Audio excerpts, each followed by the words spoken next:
अभी समाजवादी पार्टी की सरकार आ जाए, गुंडई चरम सीमा पर हो जाएगा। जो भारतीय जनता पार्टी के लोग कह रहे हैं कि नहीं हम बहुत बड़ा विकास किया है, वो कागज पर सिर्फ किया है, जमीन पर कुछ नहीं। देखिए, लोकतंत्र में डर की कोई जरूरत नहीं है। हम बाबा साहब की संतान है। बाबा साहब ने हमको इतने मजबूत अधिकार दिए हैं कि वोट के अधिकार से सारे अखिलेश जोगी जी को हम लोग सत्ता से बाहर कर देंगे जी।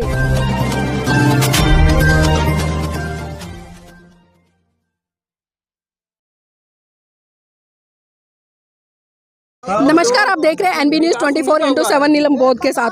और अपनी अपनी एक विचारधारा है लोगों की, लेकिन हम देख रहे हैं कि जिस तरह से कोई विकास की बात करता है, कोई मुद्दों की बात करता है, कोई राम मंदिर की बात करता है, कोई हिंदू मुसलमान की बात करता है, लेकिन हम जानना चाहेंगे कि जो बसपा के कार्यकर्ता है आखिर वो किसकी बात करते हैं और किसकी सरकार बनाएंगे। सर, आपका नाम क्या है? अरुण कुमार है, मैं बेलथाड़ विधानसभा से बिलोंग करता हूँ। जी, तो क्या लग रहा है जिस तरह से बहन जी की रैलियों में जन सैलाब उमड़ा है, ये जन सैलाब कितनी जीत दिला पाएगा बहन जी को, या सिर्फ खाली भीड़ का हिस्सा बनेगा? रैली जो हो रही है चुनावी रैली, आज सर समाज की सारे समाज के लोग थे और आजमगढ़ मंडल स्तर का रैली था।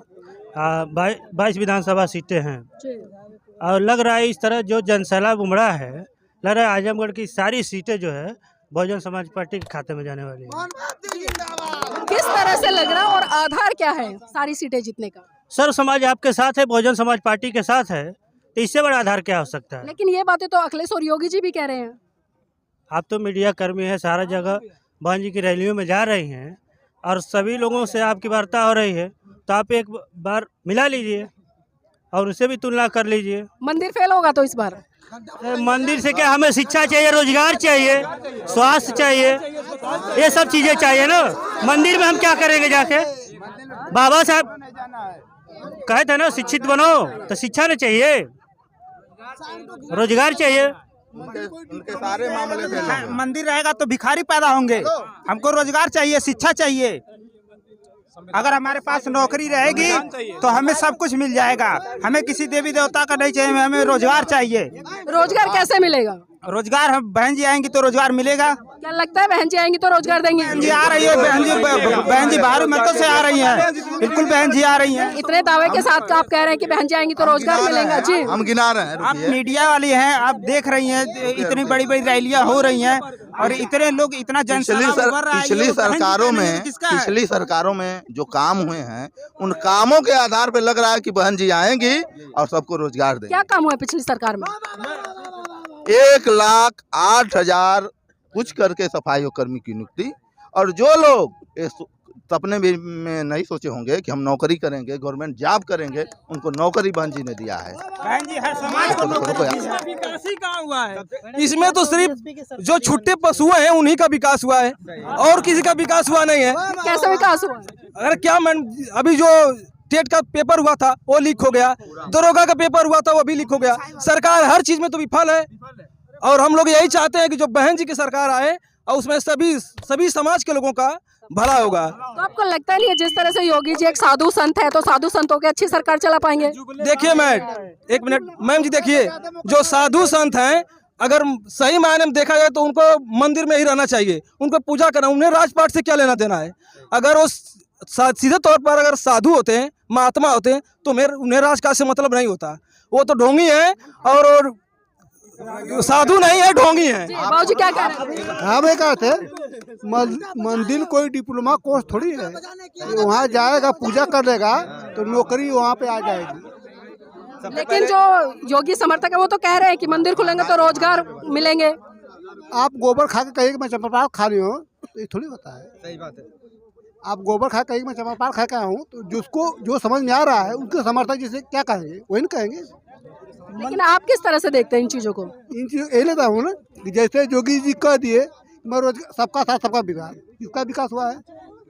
5 किलो राशन दे करके योगी जी नहीं सुने हैं, ये बात नहीं है। किसी भी आदमी का नाम सब स्तर लेना चाहिए। योगी नहीं सुने हैं कि जितना सांड चर के खत्म कर दे रहे हैं, ये किसकी दे रहे हैं? तो ये सांड क्या योगी जी ने छोड़े हैं क्या? मैं पहले कर दिया, वो नहीं छोड़वाया ना, योगी जी छुड़वाया ना कि हमारा गौ माता है, जनता का और किसान का कितने नुकसान हो रहा है, उसका ये नहीं दिख रहा है। ये विकास है? कोई जनता मर रही है, तो पहले की सरकारों में नहीं थे इस तरह की? पहले सरकार कोई सरकार नहीं थी, जब से योगी जी आए तब से हुआ है सिस्टम। और ये सिस्टम बनाया योगी जी इसलिए क्योंकि गायों को कटवाने का सिस्टम है। लेकिन जो वो तो कह रहे हैं हमने बहुत बड़े स्तर पर जो गौशालाएं बनवाई हैं। गौशाला में देखिए कोई गाय है, गौशाला में 4 गाय हैं, 4 मर रही है खाने बिना। उस तरह से घूम घूम जो भी खाते थी। तो गौशाला के नाम का पैसा जा कर रहा है। गौशाला के नाम पे पैसा जो चारा घोटाला हो रहा है और क्या हो रहा है, जो भी उनके कर्मचारी है सब खा रहे हैं। यह सौर समाज की पार्टी है, बहुजन समाज पार्टी। अभी आप पूरे मतलब कि आजमगढ़ जिले में जो 10 सीटें हैं, 10 सीट में हमारे हर समाज के लोगों को टिकट मिला है। लेकिन यही जो समाजवादी पार्टी के लोगों ने एक भी दलित समाज को 10 विधानसभा में एक भी दलित समाज को प्रत्याशी नहीं बनाया गया।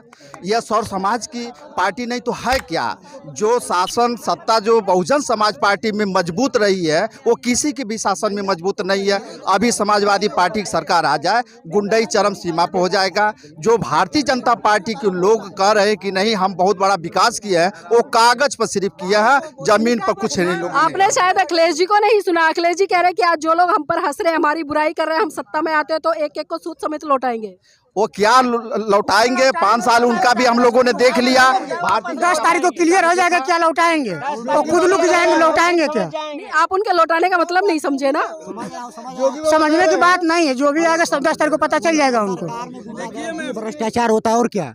उनके सरकार में वो गुंडों वाली सरकार होती है, भाजपा सरकार, सपा सरकार कहना चाहता हूँ। और क्या पूछिए, सवाल जवाब दीजिए। और क्या समाजवादी पार्टी में जितना भ्रष्टाचार है, जितना गुंडागर्दी होता है, किसी भी सरकार में नहीं है। एक मिनट देखिए, मैं भी एक युवा हूं और मैं भी टेट क्वालिफाई हूं। और इस भाजपा सरकार में मैं देख रहा हूं कि कितना बेरोजगार है। जितने भी पेपर हो रहे हैं सभी आउट हो जा रहे हैं। और यह जो भी विकास की है भाजपा सरकार, वह जमीनी विकास नहीं की, सिर्फ हवाई की है। ठीक। लेकिन योगी जी फिर अपनी सभाओं में क्यों कह रहे हैं कि हमने बहुत बड़े स्तर पर रोजगार दिए हैं? देखिए, कोई नंबर 1 के झूठा है और कोई रोजगार नहीं दिए। ठीक, जो भी रोजगार दिए हवाई दिए हैं और पुरस्कार पाएंगे। झूठ बोलने में योगी और मोदी नोबेल पुरस्कार पाएंगे। सबसे मान कर देखिए, कुछ लोग कहते हैं कि क्या नाम है, जो हम बुलडोजर चलाएंगे। बुलडोजर कहाँ चला है? मुसलमान बने क्यों? ब्रजेश सिंह वहाँ क्यों चला? धनंजय सिंह क्यों नहीं चला वहाँ बुलडोजर? उनका इसलिए धर्म नाम पे, हिंदू के नाम पर एकजुट करने के लिए उनका बुलडोजर, उनका हवाई जितना भी उनका फुल फार्म है, बस वही है। तो क्या लगता है हिंदू राष्ट्र से पूरे भारत का विकास हो जाएगा? कोई कहीं नहीं होगा। वही तो मैं पहले बता चुका हूँ कि मंदिर बन चुका है। तो क्या वो डिप्लोमा कोर्स है? कोई लड़का वहाँ से डिग्री लेकर आएगा? पूरे हिंदुस्तान का अयोध्या के नाम पर कोई लड़का वहाँ से डिप्लोमा कर आएगा नौकरी पाने के लिए? सबसे पहले मैं ये कहना चाहता हूँ मैडम कि जो भी विकास होगा वह बहन मायावती जी के ही राज्य में विकास होगा। क्योंकि सर्वजन हिताय सर्वजन सुखाय की नीति इन्होंने ही चलाया और बसपा के ही सरकार बनेगी तो सबका भला होगा। और जो भी इस सत्ता में इस समय योगी जी जो भी कायम है, वह उनके तरफ से कुछ भी विकास नहीं हुआ। और जनता बदलाव चाहती है और 100% 101% मैं कहना चाहता हूं कि बहुजन समाज पार्टी की सरकार बनेगी और पूर्ण बहुमत से सरकार बनेगी। किसको वोट दे रहे बाबू? योगी के माई दादा जो हैं तो नुकसान जनता को पहुंचा रहे हैं, किसान त्रसित हो गया। और इनकी सरकार को 5 साल जनता देख ली, समझ ली है, अपने ज्ञान में बैठा ली कि इनको भगाएं, क्या करेंगे। बहन जी को जो सरकार थी 2007 से 12 के बीच में सबसे ज़्यादा शिक्षा के बारे में सबसे ज़्यादा नौकरी दी थी, सबसे ज़्यादा विद्यालय बनवाई थी, सबसे ज़्यादा यूनिवर्सिटी बनवाई थी, सबसे ज़्यादा रोजगार दी थी, सफाई कर्मी जैसी। बहन जी अभी घोषणा की है कि मैं हर घर एक नौकरी दूंगा। उनकी पॉलिसी में बताना नहीं चाहते, सरकार आते ही वो हर घर में नौकरी देंगे, इसी उनके पास कारनामा है। और 10 तारीख को जैसे वो सत्ता में आती हैं, 10 से 15 तारीख के बीच में मार्च में वो करके दिखाएंगे और गुंडे भाग जाएंगे। आप किस तरह से घूंघट करके खड़े हैं? धूप लग रहा था।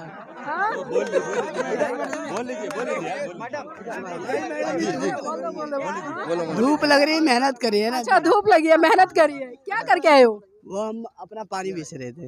अच्छा, पानी बेच रहे थे। तो आज यहाँ पर भीड़ आई है और बसपा सुप्रीमो बहन कुमारी मायावती आई है, तो कैसा लगा? अच्छा लगा। तो क्या वोट आप बसपा को देंगे, किसी और को दे रहे हैं? क्या हम भी ऐसी कार्ड है, नहीं जाएगा वोट उनको तो कैसे काम होगा? बसपा को ही। देखिए, दुकान के साथ साथ में विचार भी मजबूत है। जी भाई जी।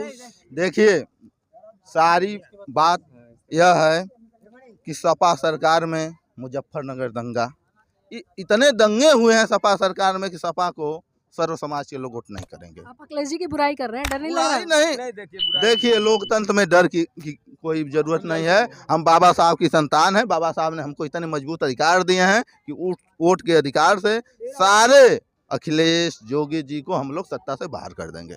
जी क्या कह रहे थे भाई जी? मैं आपको कहना चाहूँगा, एक सेकंड थोड़ा सा और सुन लीजिए। जोगी जी का मामला है, जोगी जी का मामला है, विद्यालय चले नहीं, रैली केवल हो रही है, रैली हो रही है, उसमें कोरोना नहीं है। स्कूल खुल जाएगा तो कोरोना लग जाएगा। और आप तो पत्रकार हैं, महिला भी हैं, हाथरस कान को देख लीजिए। परम पूज्य बाबा साहब अम्बेडकर ने हमको मौलिक अधिकार दिए, फंडामेंटल राइट। उसमें उस परिवार का हक होता है, यदि मैं यहाँ मरता हूँ तो मेरा सब पाने का अधिकार मेरे बाप को है, लेकिन उस लड़की का शव उस परिवार को नहीं दिया जाता है। कैसी कानून व्यवस्था है?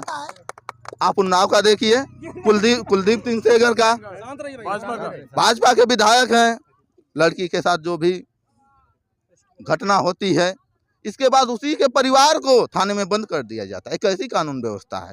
कानून व्यवस्था में बहन जी का कोई टक्कर नहीं दे सकता है। यदि बहन जी के शासन में कोई सांसद विधायक भी गलत करता है तो बहन जी उसे जेल भेजती है। जी ये बात तो देखिए हम आपकी बिल्कुल मानेंगे। जी क्या कह रहे थे? जी क्या बोला आपने? क्या कह रहे थे? हम मैं कह रहा था कि मैं ब्रिजेश राव में रसोड़ा विधानसभा से आता हूँ, और परसों शायद हेमा मालिनी जी आई थी हमारे यहाँ, परसों शायद, तो उन्होंने बोल रही थी कि माता बहनों से बोल रहे थे कि माता बहनें आप लोगों को मोदी जी ने गैस दिया फ्री में। गैस तो फ्री में दिया, लेकिन अब वो पता नहीं कहाँ पड़ा होगा, कहीं भूसे वूसे में रखा होगा। गैस तो दिया, लेकिन पैसे कितना बढ़ा दिया हो। अगर जो देखा जाए तो 2012 से 2014 से पहले जो 430 रुपये कुछ गैस था, इन्होंने आया और कहे, मोदी जी कहें कि हम सब्सिडी लगा देते हैं, सब्सिडी मिलेगी, लेकिन सब्सिडी 1-2 महीने या 4-5 महीने 6 महीने मिली होगी लगभग। उसके बाद वो सब्सिडी भी खत्म होगी, और जो गैस का जो उन्होंने वितरण किया, जो भी उन्होंने दिया लोगों को, गरीबों में, वो गैस का पैसा पूरा खींच लिया। खींच लिया पैसे, जैसे साल भर खींचा, उसके बाद बंद कर दिया सब्सिडी भी। और आज गैस का देखिए, महिलाओं को, सबसे ज्यादा महिलाओं को, हमारे घर में माताओं बहनों को दिक्कत होती है ना, हमारी सरकार होती है कि नहीं होती है? तो अभी देखिए मुद्दा ये है, गैस का सबसे ज्यादा गैस की प्रॉब्लम है, और गैस देखिए 1000 रुपये पहुंच गया है। तो इस पे कड़ू का तेल भी है, या सरसों तेल भी है, कितने, हाँ, डीजल है, पेट्रोल है, सब भी है। तो वो तो हम आ ही रहे हैं भाई, 10 सीटों से हम आएंगे ही, लेकिन ये जो चीजें हैं, ये सारी चीजें बहन मायावती जी ही पूरा कर सकती हैं। कमी, जितनी भी कमी है, सरकार फेल है। कहने का मैम की जो महंगाई है, सरकार इसी पे पहले तो फेल है। चलिए ठीक है, देखिए यहाँ पर हमने लोगों के विचार लिए, और जिस तरह से विचार निकल कर आए हैं, क्योंकि लोगों की एक पीड़ा है जो 5 साल में लोगों ने, महंगाई की मार सही है, बेरोजगारी सही है, और जिस तरह से बहन बेटियों को सुरक्षा का माहौल देखने को मिला है, तो कहीं ना कहीं एक बहुत बड़े बदलाव की तरफ उत्तर प्रदेश की जनता बढ़ रही है। और एक उम्मीद है कि इस बार 2022 में ये लोग बहन जी को मुख्यमंत्री बनाएंगे और जितनी भी समस्या है उनसे निजात पाएंगे। मेरा चैनल, आपका चैनल, समाज का चैनल, देश का चैनल NB News 24/7 को आप लाइक करें, सब्सक्राइब करें, और ज़्यादा से ज़्यादा इसकी वीडियो को शेयर करें, ताकि हर खबर को मैं आप तक